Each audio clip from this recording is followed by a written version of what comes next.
Greetings, Father Joe here, your friendly neighborhood pastor, coming to you from St. Patrick's Church in lovely Highland Mills, New York. Today is Corpus Christi Sunday, or the solemnity of the most holy body and blood of our Lord and Savior, Jesus Christ.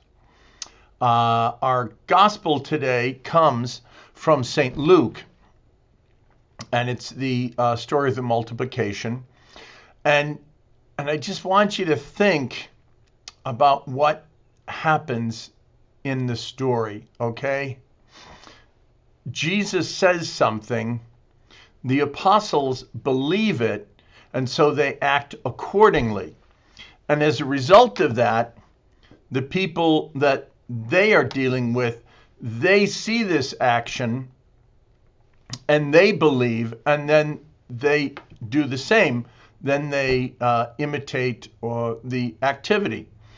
And the reason I'm saying this is because back when I was in graduate school and college and whatnot, you know, some people would say, well, Jesus just multiplied it and he just kept handing out more and more bread. Some people said, you know, the real miracle was that he changed people's hearts and they just shared what they had. And I prefer a more middle ground. Jesus multiplied the loaves by blessing it, breaking it, and giving it to his disciples. And they must have believed him because they only had these 5 small loaves. And when Jesus broke them and gave them to them, there was enough for them. And so they made an act of faith. They believed that Jesus could do this. And so they broke the bread and they gave it to the next people. So the miracle is done by Jesus, absolutely. But it's carried on. So then the miracle is done by the disciples. And then the miracle is done by the people. If there was enough food, I mean, it's nice that people share, but it's not really a miracle. And this miracle is important because it points us toward the Eucharist, which is the source and summit of everything we've got as Christians. And we have a difficulty because today only a very small percentage of people believe in the true presence of Jesus in the Blessed Sacrament. And I'm going to tell you why I think that is. I'm going to do an analogy first. I stopped drinking 7 years ago. I'm an alcoholic, and I joined AA. And I'm very happy to say, by God's grace and a lot of help from other people, I have never had a drink in that time. But if I took a drink, I would go back to where I was. Talk to enough alcoholics who've fallen off the wagon, and they will tell you, when you fall off the wagon, you go back to where you were. It's not like completely starting over. And so I know a lot of people who are in the program.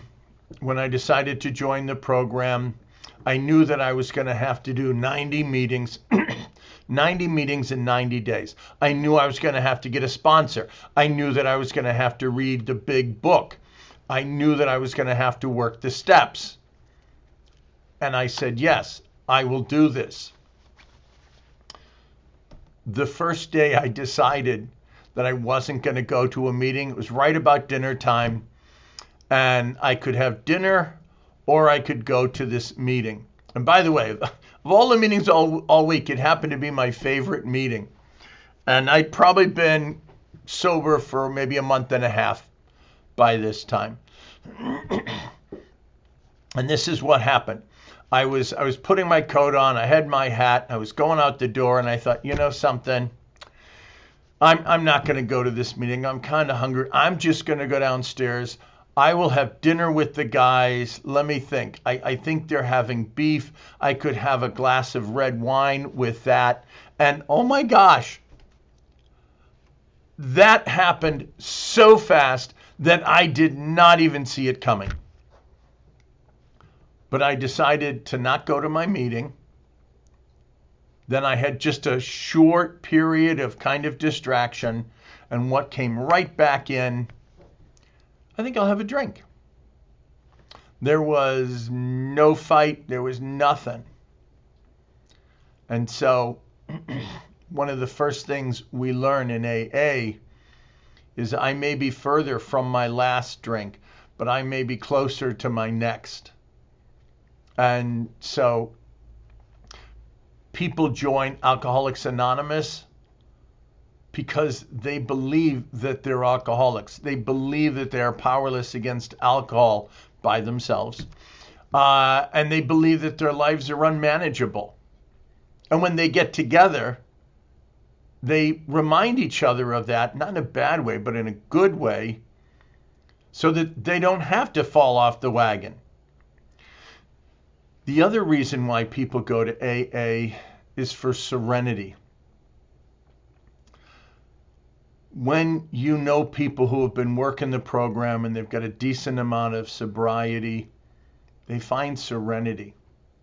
I get together with my AA sponsor every single week. And he has pretty much one measure of what we're going to talk about and how things are going. What's the quality of my serenity? Because that's a good way to find out if I am actually working the program. And so I go to AA meetings, and I go to 3 a week.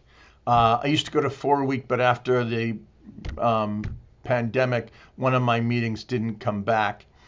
But I go to 3 meetings a week. I meet with my sponsor. I talk to a lot of different alcoholics, and we don't do that as Catholics.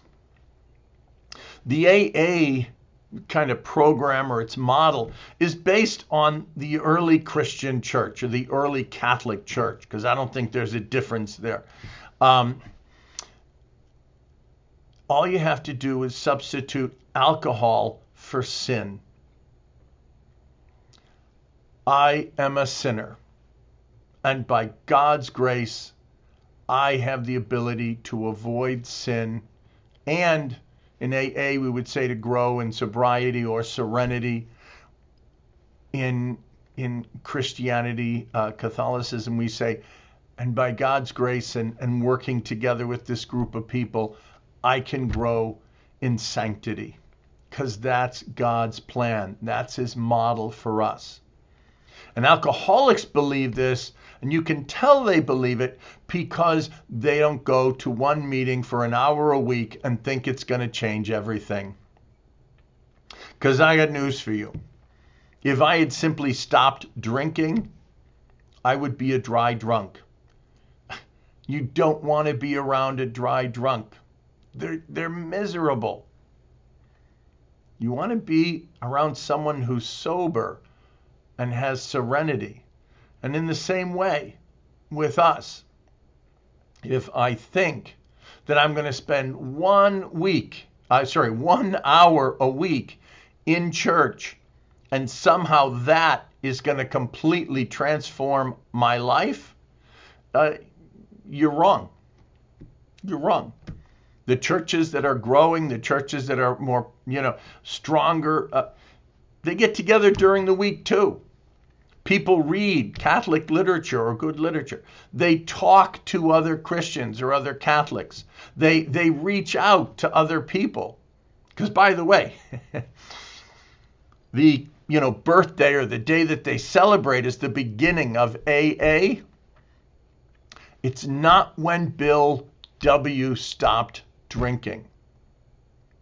It's when he started working with Dr. Bob. And that helped Bill to not drink. And it helped Dr. Bob to not drink. And that is straight from the Christian model. All right?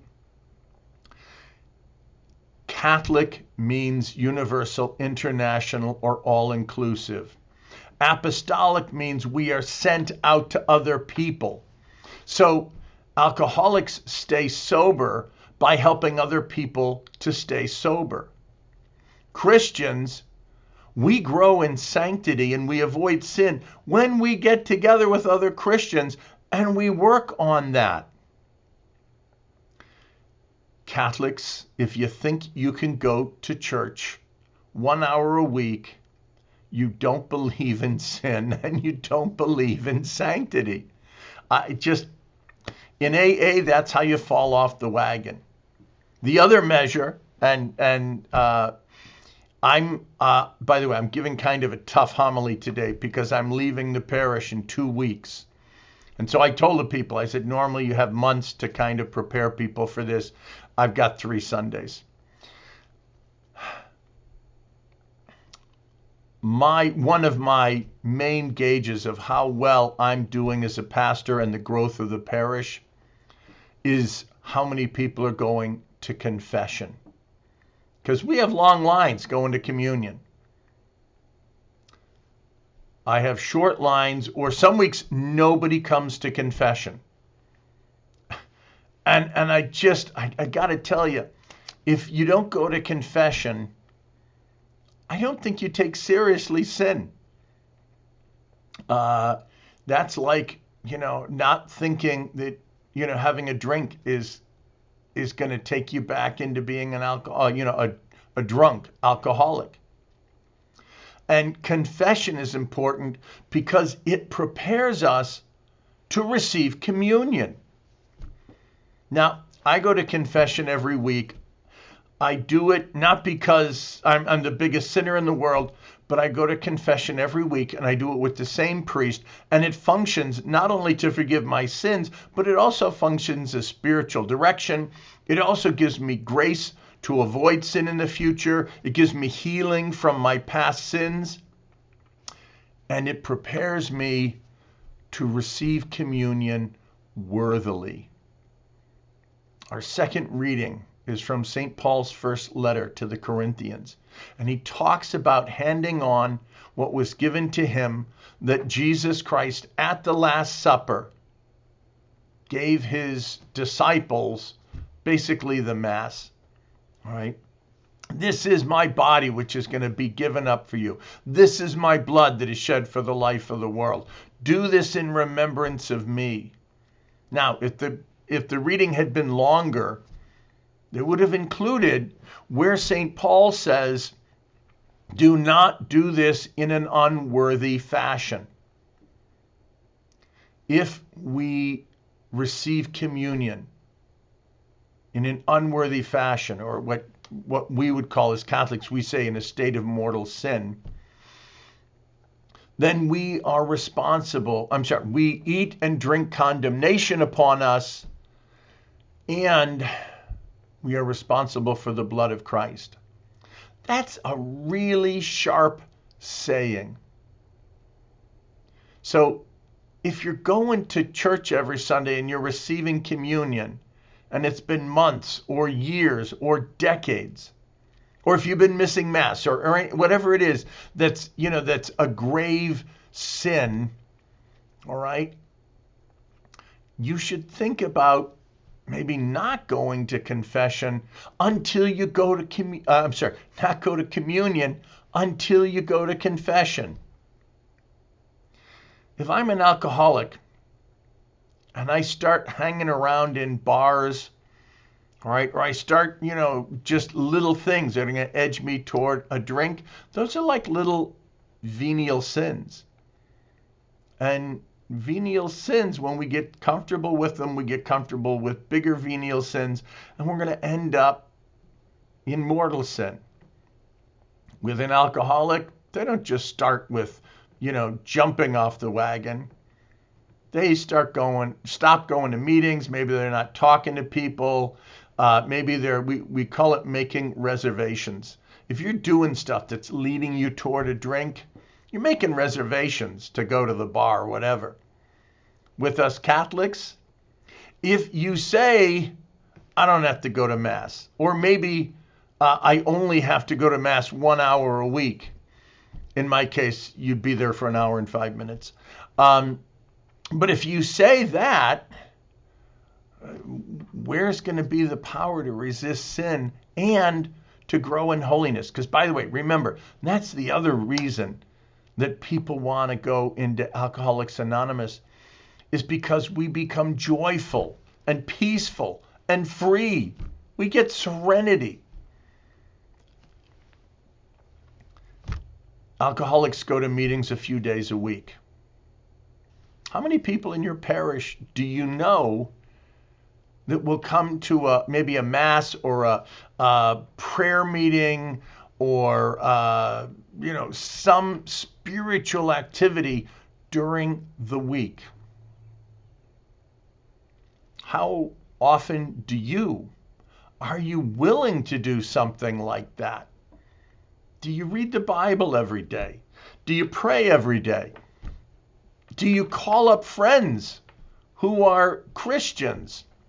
And this is important, because remember, this is when AA got its birth. Do you help people who are in need? Do you share your faith? Are you apostolic? Are you a missionary? Because that's what Jesus tells us. And when we do all that, that's preparing ourselves for communion. And when we receive communion, it is preparing us to grow in holiness and to go out to other people. In AA, we say, I drink, we get sober. Catholics can say it the same way. If I'm by myself, I'm probably going to sin. If I'm with a group of believers and we're kind of supporting each other, I'm probably going to grow in holiness. So, I gave this as a homework for my parishioners. I said, we got the Feast of the Sacred Heart is on Friday. And they put that in the church. That's the Friday after Corpus Christi. We celebrate Jesus' body and blood. We celebrate his incarnation. We celebrate the Eucharist. And that leads us to his Sacred Heart. That heart which is on fire for love of the Father and the Spirit and us. I ask them to all please, every single day from now to Friday, ask Jesus to give you a heart like his. And if you're not ready to do that, ask Jesus to give you the desire to have a heart like his. Because the requirement to become Catholic, it's that you want to be. I mean, that doesn't make you a full-fledged Catholic, but that's how you come in.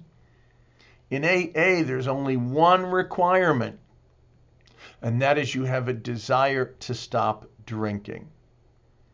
If you've got that desire, then the group can work with you, and God's grace can work with you.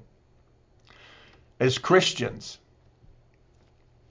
do you desire to not go to hell, to not sin? Because, by the way, a lot of people go, oh, I don't believe in sin. I don't believe in the devil.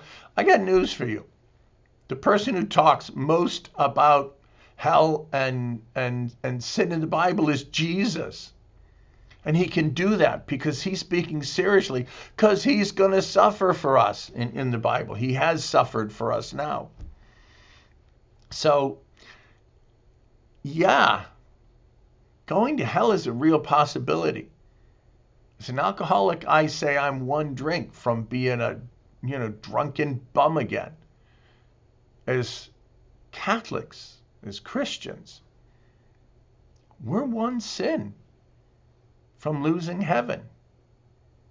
We are one decision from losing sanctity. But it also means that we are one decision from getting serenity and heaven and hope and desire back in our lives. So your homework is, Either desire to have a heart like his or ask him to give you that desire. And think about doing something during the week. If you're here at St. Pat's, we have a meeting. We started it during Lent. It was only going to go for 5 weeks. We had this meeting, starts at 7 o'clock, ends at 8:30. When the group got done, and by the way, the meeting stopped at 8:30, but people kept talking, and we ended up throwing, I say we, Marla, our director of religious ed, Marla says to me, and she says this to me frequently, she says, I'm throwing these guys out at 9:30, 10 o'clock. Wow. If we desire, God will give us what we desire. If God gives us the desire and we don't think about it or we don't use it, we lose the desire. When we lose the desire, we start to lose the gift. And so, why is it the world doesn't believe that the host truly is Jesus Christ, body and blood, soul and divinity? Because they don't see evidence in Catholics. They don't see Catholics who are willing to stop into church on the way home from work or on the way to a soccer game and just go in and say hello to Jesus and talk to him. So if the disciples had taken the bread and they had chosen to keep it and not share it with other people, wouldn't have had much of a miracle that day when Jesus fed the 5,000. So desire and cooperate and be willing to just do a little bit more during the week. God will just pour his abundant blessings on you. God bless you.